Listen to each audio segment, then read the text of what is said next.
दोस्तों, ये कहानी सिर्फ तेल की नहीं है। ये कहानी उस जंग की है जो बंदूकों से कम और दिमाग से ज्यादा लड़ी जा रही है।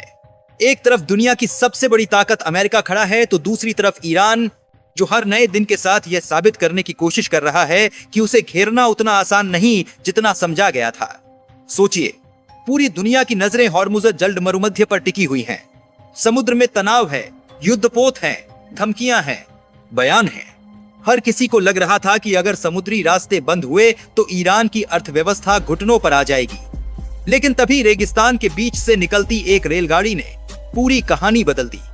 जी हाँ, जब सबकी नजर समुद्र पर थी, तब ईरान ने जमीन पर अपना नया खेल शुरू कर दिया। लंबी मालगाड़ियां, तेल से भरे टैंकर और हजारों किलोमीटर लंबे रेल मार्ग।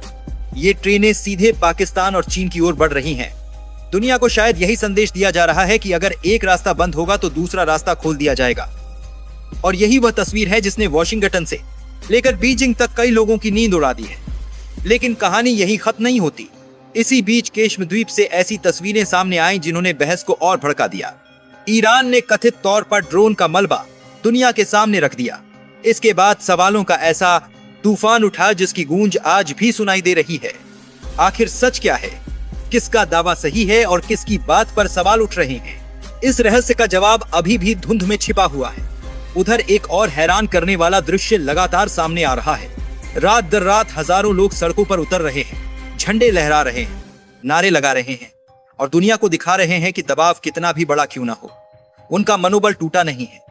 यह सिर्फ भीड़ नहीं है, बल्कि एक ऐसा संदेश है जिसे दुनिया के बड़े बड़े रणनीतिकार भी ध्यान से देख रहे हैं। अब जरा इस पूरे खेल का सबसे दिलचस्प पहलू समझिए। समुद्र के रास्ते लाखों बैरल तेल भेजा जा सकता है, लेकिन ईरान ने फिलहाल रेल की पटरियों को अपनी नई जीवन रेखा बना लिया है। चीन तक जाने वाला विशाल रेल नेटवर्क मध्य एशिया के कई देशों को पार करता हुआ आगे बढ़ता है। पहले जो सफर समुद्र के रास्ते हफ्तों में पूरा होता था, अब वह कम समय में जमीन के रास्ते पूरा होने लगा है। क्षमता भले कम हो, लेकिन संदेश बहुत बड़ा है। और यही संदेश शायद दुनिया को बेचैन कर रहा है, क्योंकि यह सिर्फ व्यापार नहीं बल्कि एक रणनीतिक जवाब भी माना जा रहा है। ऐसा जवाब जो कहता है कि दबाव बढ़ाओ, प्रतिबंध लगाओ, रास्ते रोको, लेकिन खेल अभी खत्म नहीं हुआ। इसी बीच पाकिस्तान भी इस कहानी का एक अहम किरदार बनकर उभर रहा है। नए व्यापारिक मार्ग, नई रेलवे योजनाएं और बढ़ता सहयोग इस पूरे समीकरण को और जटिल बना रहे हैं। दूसरी ओर चीन पहले से ही इस क्षेत्र के हर बड़े घटनाक्रम पर नजर बनाए हुए है। ऐसे में यह पूरा इलाका एक विशाल शतरंज की बिसात जैसा दिखाई देने लगा है, जहां हर चाल के पीछे कोई न कोई बड़ा मकसद छिपा हुआ है। लेकिन सबसे ज्यादा चर्चा इस समय व्हाइट हाउस को लेकर है, क्योंकि सबको इंतजार है कि आखिर डोनाल्ड ट्रंप क्या फैसला लेने वाले हैं। सूत्रों के मुताबिक उच्च स्तरीय बैठकों का दौर चला, सलाहकारों के साथ लंबी चर्चाएं हुई, संभावित समझौतों पर विचार हुआ। लेकिन जब बैठक खत्म हुई तो दुनिया को कोई अंतिम जवाब नहीं मिला। फैसला आया ही नहीं, और यहीं से रहस्य और गहरा हो गया। क्या कोई बड़ा समझौता पर्दे के पीछे तैयार हो रहा है? क्या दोनों पक्ष आखिरी क्षण तक एक दूसरे की परीक्षा ले रहे हैं, या फिर कोई ऐसी चाल चलने की तैयारी है जिसकी भनक अभी किसी को नहीं लगी? इन सवालों का जवाब फिलहाल किसी के पास नहीं है। ईरान की ओर से साफ संकेत दिए जा रहे हैं कि वह दबाव में झुकने को तैयार नहीं है। वहीं अमेरिका लगातार अपनी शर्तों को सामने रख रहा है। दोनों पक्ष बातचीत की बात भी कर रहे हैं और शक्ति प्रदर्शन भी कर रहे हैं। यही वजह है कि हालात जितने शांत दिखते हैं, अंदर से उतने ही विस्फोटक नजर आते हैं। और इसी बीच एक तस्वीर बार बार सामने आ रही है। रेगिस्तान के बीच दौड़ती एक ट्रेन, उस ट्रेन में भरा तेल, उस ट्रेन का पाकिस्तान और चीन की ओर बढ़ना, शायद यही इस पूरे घटनाक्रम की सबसे बड़ी कहानी है। क्योंकि जब दुनिया समुद्र में टकराव देख रही थी, तब जमीन पर एक नया रास्ता तैयार किया जा रहा था। अब सवाल यह नहीं है कि ट्रेन कहां जा रही है। असल सवाल यह है कि क्या यह ट्रेन सिर्फ तेल लेकर जा रही है, या फिर अपने साथ पश्चिम एशिया की बदलती ताकतों का नया भविष्य भी लेकर चल रही है। और इस सवाल का जवाब शायद आने वाले कुछ दिनों में पूरी दुनिया को चौंका सकता है। अगर इस पूरे घटनाक्रम को ध्यान से देखा जाए तो सबसे बड़ा संकेत तेल नहीं बल्कि रास्तों की लड़ाई है। दुनिया अब सिर्फ समुद्री रास्तों पर निर्भर नहीं रहना चाहती।